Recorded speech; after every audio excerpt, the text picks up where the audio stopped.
we're going to continue exploring the Adytum of the Unseen. And things from this point on are just starting to get a little bit more mysterious. Especially due to there being giant masks everywhere.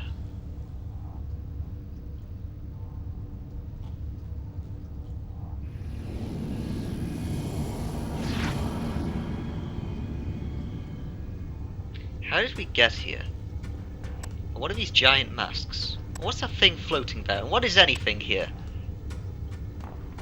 Yeah, so there are loads of different giant masks around the perimeter of this room. And there we picked up a Time Ward. And that is the mask that we picked up earlier, while still within the Adytum of the Unseen. Then there's this weird Easter egg hat for some reason. But anyway, that Time Ward that we picked up basically makes us immune to all time-related magics, both beneficial and negative. So we can't be affected by slow, but we also can't be affected by haste. So let's just ignore that thing in the middle and just continue. Okay, maybe we can't. Well, let's go and find out what this machine is then, if we're going to have to be forced to do it. At first, I see nothing, only ripples on the water's surface. Then a vision takes form. I see strange faces and a great tower. And then, a river of light, flowing through a desolate valley. The world is breaking apart. I hear a voice. Your friends will be safe, it says. But you must go on alone. Yeah, so things are starting to go kind of weird now. We're starting to get visions telling us to solo the next section, which is a little bit annoying because it's going to take a lot longer to do it alone.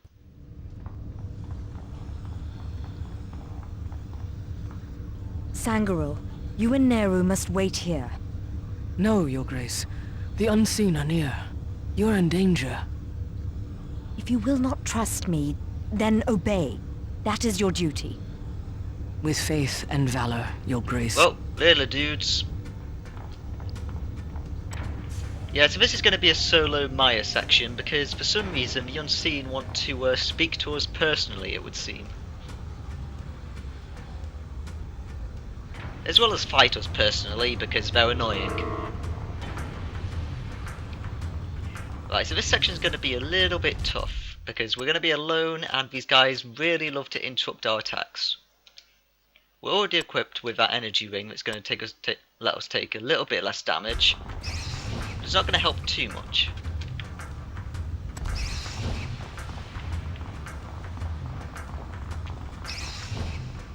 Let's hope.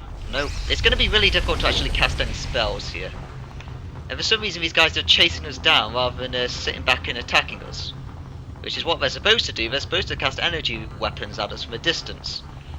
They're not bloody doing it. Right, okay, we'll summon a blood demon if you're going to be like that. You know, every single one of these we've faced so far has attacked us from range. And on my last failed recording of this section, because they were just being annoying, they also attacked me with range spells, but now they're just attacking me with melee, which is really annoying, because they're not supposed to do that. And sadly, our fire attacks do very little damage, so screw it, we're just going to have to beat them in the face.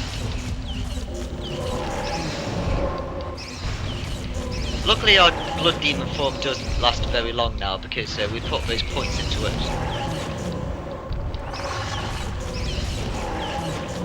Like, all those points we put into it would have been more beneficial into other sections, but we're going to have to get level 10 summon eventually, so I thought I may as well just do it now.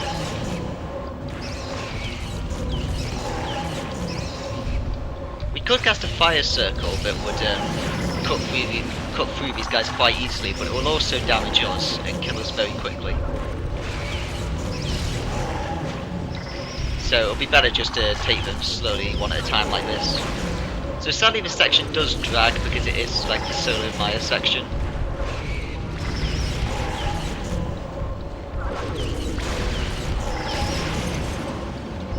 I may be able to just rush ahead and not bother with them, but I like to kill everything that I encounter. And also if we can't, then we're going to end up with a conga line of guys behind us that are going to basically just murder us whenever we do have to stop.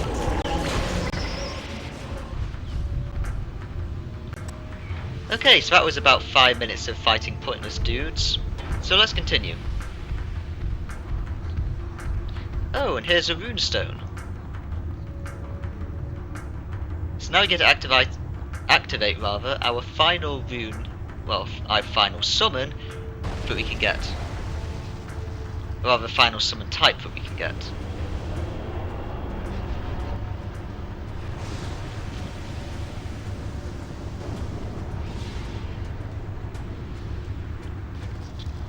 And now he transformed into a giant eye.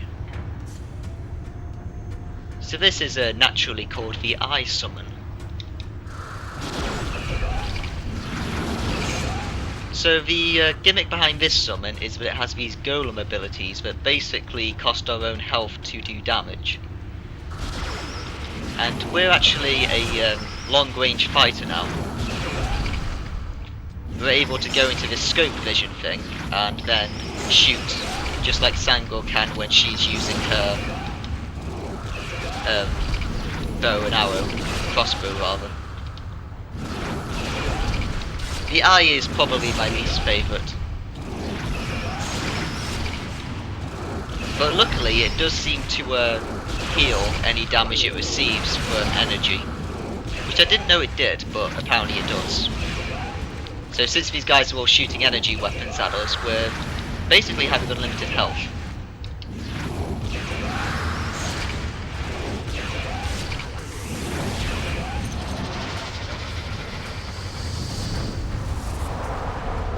Okay. And we get a green gem. So we have a red and green gem now that we can use.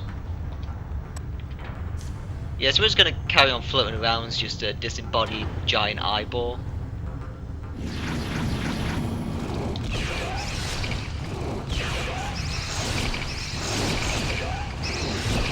And we're not even able to attack because we're getting stun locked. Like, we're getting mini stuns every time that we attempt to shoot, because our shooting has a cast time to it.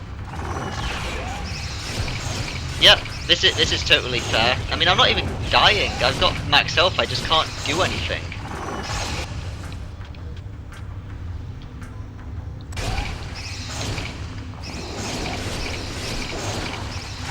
Yeah, I can't do anything at all. Yeah, this section is really badly designed. What? Why were you stuck on the floor? And now you're dead. Really?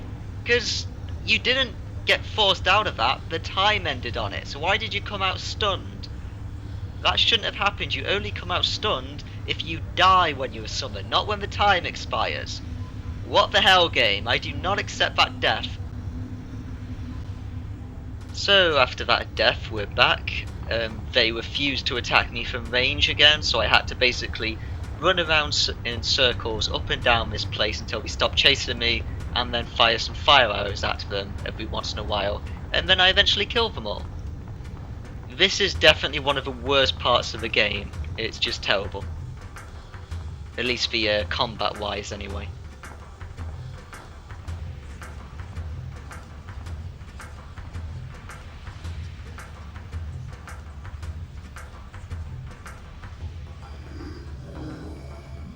The unseen are here. I feel their presence around me. They do not wish to harm me. They ask for my help. But I don't know how to help them.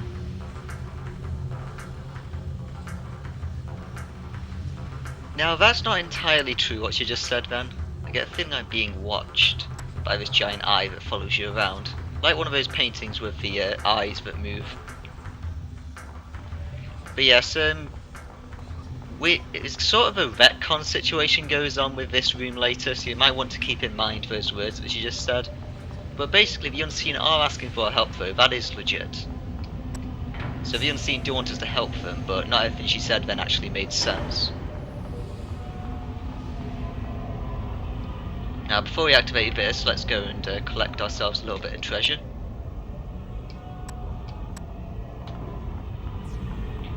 And then let's go get ourselves this ERE weapon.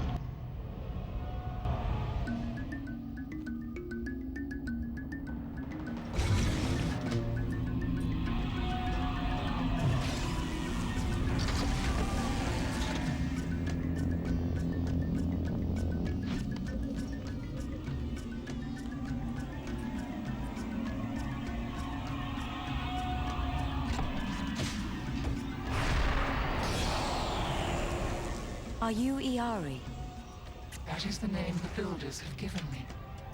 the Unseen? They are known by that name. I am Maya, Queen of Halasar. Will you come with me? When you leave, I shall join you, but not before. I am forbidden to enter the place of the builders.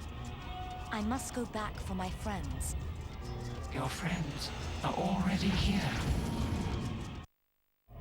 Again, there's a little bit of a retcon with what she just said then as well. But we'll go into that later on in the game when we come back to here to get some answers. So yeah, we've got ourselves Iari now, and she's going to be our new party member. But again, we're not going to use because we're only really going to use Sangreal and Torgus. And let's keep Sangreal with us because, you know, Iari goes to prove that all the Unseen aren't bad, so she'll slowly get used to them.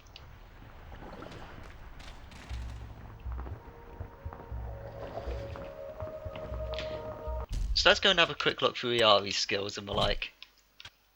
So she actually works just like Sangreal does when she has her crossbow equipped. So she's going to be basically attacking targets at a range, and we can go into a scope view with her just like we can with the Ice Summon as well.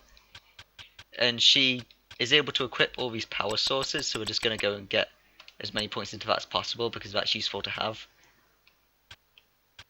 And she basically deals with energy weapons and the like.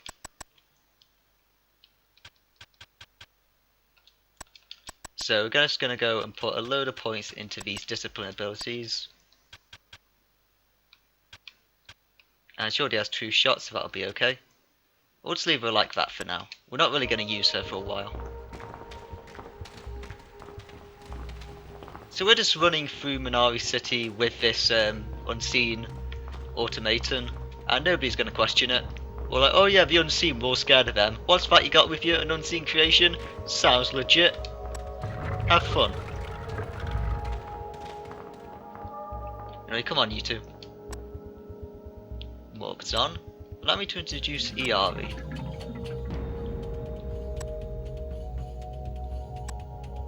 Morbazan wants a weapon.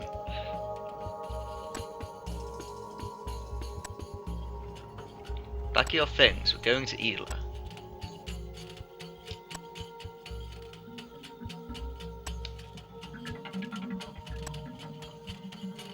Oh.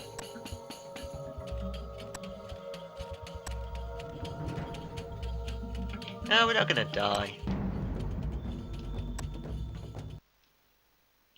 Right, so again, we're not gonna use the RV, let's get rid of her. And we also have Morbazon now. I'm just gonna go and take him around with us just for a little bit because we have something we want to do with him. Yep, so now we have, since we have Prince Nero, we can also use his flying ship that we got earlier. So you may question why exactly we bothered to get Morbazon, but he is actually very important. At the moment, he just seems like, you know, a weird, barely intelligent beast, really, that is really good at fighting people. But we'll actually find out more about his backstory very shortly, actually, because we're almost ready to go into the second phase of the game. Because I mentioned earlier, the game is split into 2, basically, and we're almost at the halfway point. So while we're down here, let's go and hand in those arrowheads to that dude. Yeah, I know, mate. I got you these weapons. You want them? Alright, we have to use them like this. Take 'em, mate. Yup.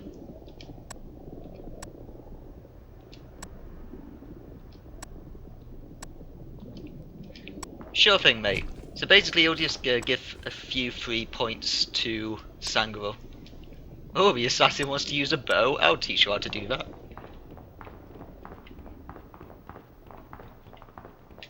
So, babe.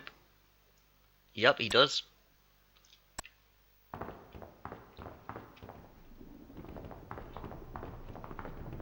Okay. Do you have anything to say about that dude we just gave you?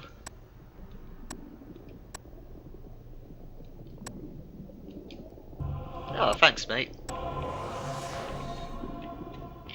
Now, there's one more thing we can do here, which is why we brought Morbazon with us, because let's go into Morbazon's skills. Now, we can see that he has cold magic, and there was someone here who promised to teach us some secrets about cold magic. Now, we don't care to give them to Croblus, but we will give them to Morbazon, because we're going to be using Morbazon more than we're going to be using Croblus. And Morbazon is so big that he can't actually fit around the NPC, so we're going to have to go around. So, babe. Thanks. She didn't even bother to say anything, he's just here, take it, get out of my face.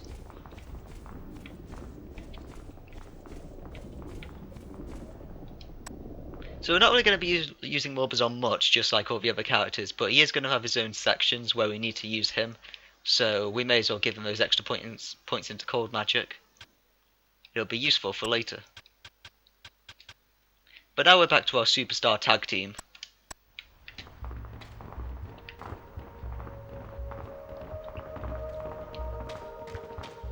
And now we've got a quicker way to get out,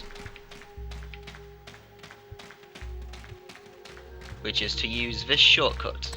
It takes us right back to the entrance, and when we get there we're going to have a few words with our friend who hired that guy to steal the Book of the Prophets, because that's not a good thing to do, mate.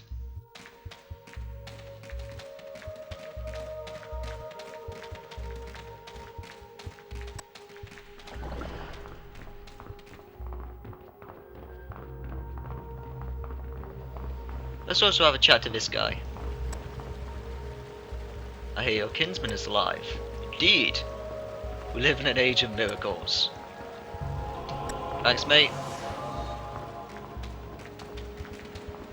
Yeah, so the Unseen, for some reason, have been gathering bodies of people and bringing them back to life. So we'll have to inquire on that later. About our friendship, mate. Oh, we're not going to talk to him? Okay. Never mind. May our friendship endure forever. What's that? You heard about me betraying you? Cool beans. Now get lost. So our next stage is going to be to go to the Ela Caverns, which is going to be the final area we go to in this section of the game. No, I didn't want to switch party. I wanted to get out of here. First off, let's head back to the palace. Oh, there's the Ela Caverns. But we've got some people we want to talk to before we head out there. Because this is going to be the last time we go to the Palace of Halasar for quite a while.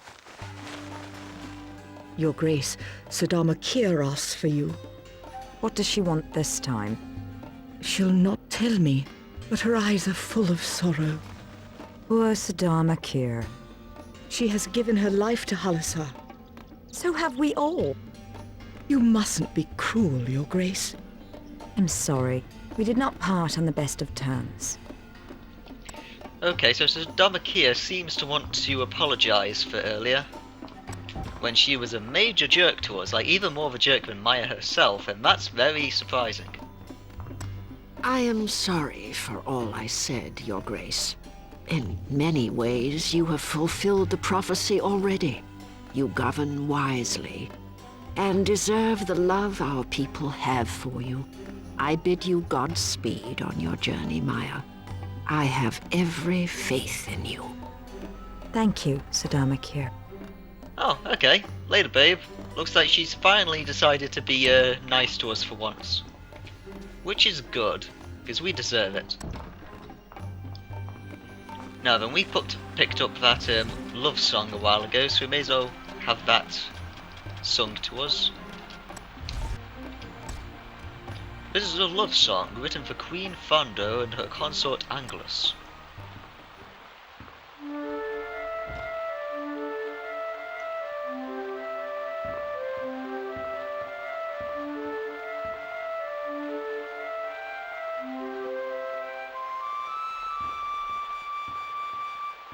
And that was the love theme played to us by our nice little royal musician rather. An audible piece, beloved by everyone. A song about love between a consort. Oh, sweet. A gift? And we get some profit boosts. I didn't actually think you can get these yet. This is surprising.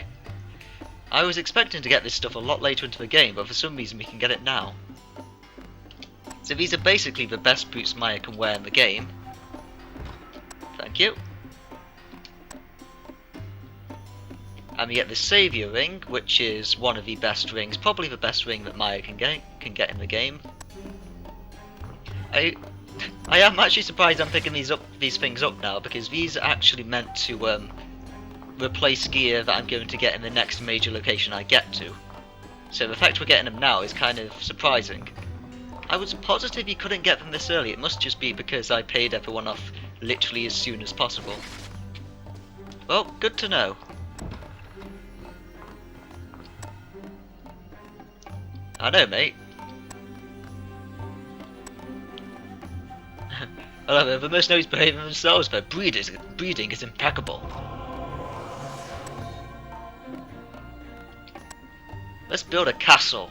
Oh yeah, how much will a castle cost? 100,000 gold? You know I can actually afford that, mate. And this is that guy we rescued. So he's going to start educating our people for us. This guy doesn't actually give us an item though when he's done, because he only has a couple of things to do. So babe. Oh sweet. Oh, sweet! We gain money back!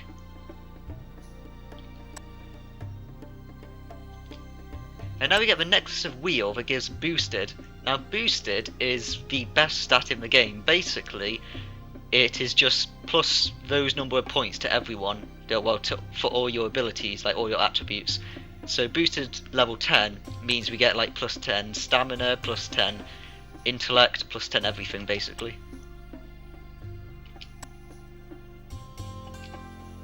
Okay, and we gain the Staff of Faith. This is going to be the best staff, but only Croblus and one other person can use staves. I wonder if you sell any new stuff, since everyone else seems to be doing it. Nope, you don't, but we're going to buy a few of these potions just in case we need them. And yes, you have to buy things one at a time like this, I know, it's really annoying, like, why did you not allow me to buy multiple things at once? That's annoying. Yeah, he doesn't have anything new at this point. The next time we come back to our palace, he's going to actually have a lot of new stuff we can get.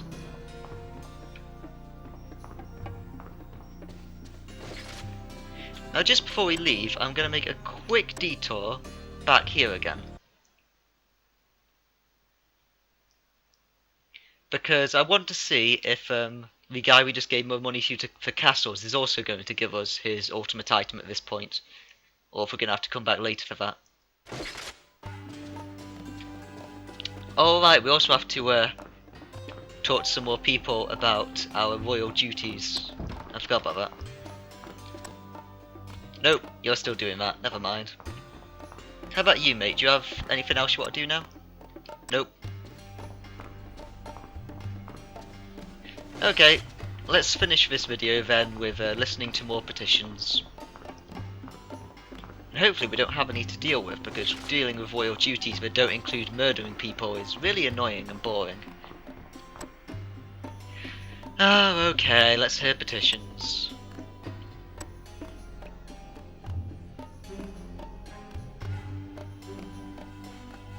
The Honourable Lord Gillen. Ah, about you, mate. Yeah, your guy says that you've done a lot of bad stuff, mate.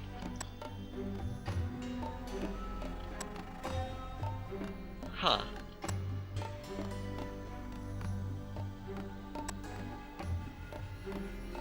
They confuse your zeal for tyranny and punish only the guilty. You know, I'm gonna trust you just enough to send an Inquisitor over there to check on this for you, mate. I don't want to throw Lord in the dungeons if our Inquisitor has anything else to say on the matter. Ah, babe, you managed to destroy an entire city. I'm really pleased with that.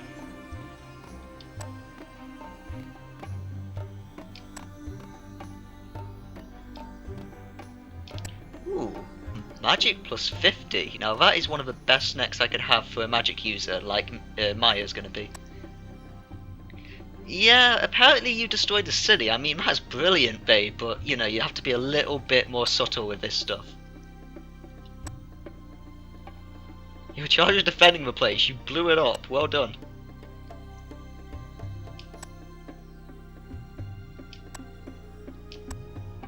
Well, and because we threw her down, we also get this. Plus 10 resist fire and fire plus 2.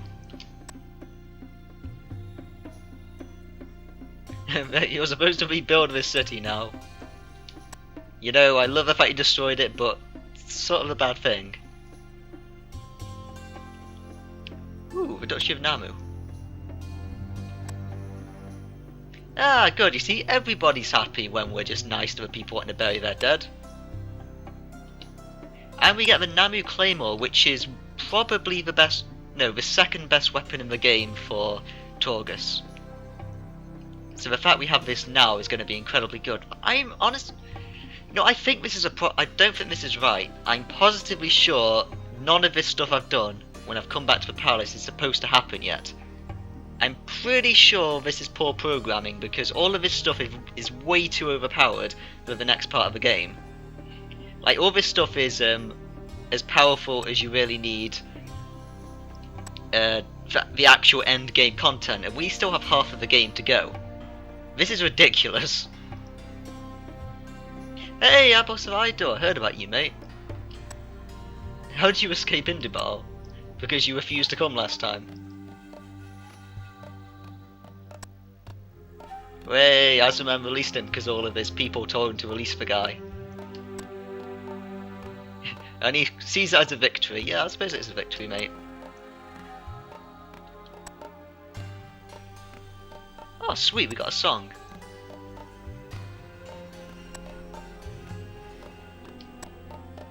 Okay, thanks, mate. Yeah, I'm pretty sure none of this stuff is supposed to happen yet. You arrested this merchant for smuggling. Captain Hennaby, you were warned.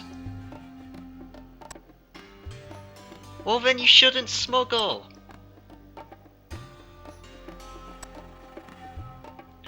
Oh, death is too severe for smuggling. I suppose banishment will do. Pray you're good at rowing.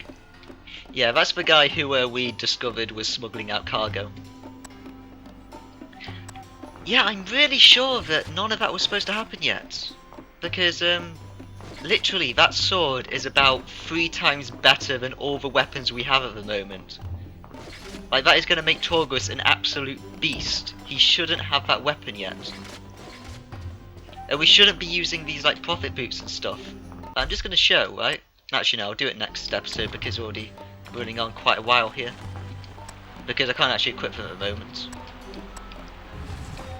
Because we're currently in the palace, so we can't equip anything other than palace gear. Now everyone, shh, we're going to listen to a meditation song. Played for us by a Bodil musician. This sacred song is played during meditation. The Bodil masters believe music could enlighten spirits. Everyone please.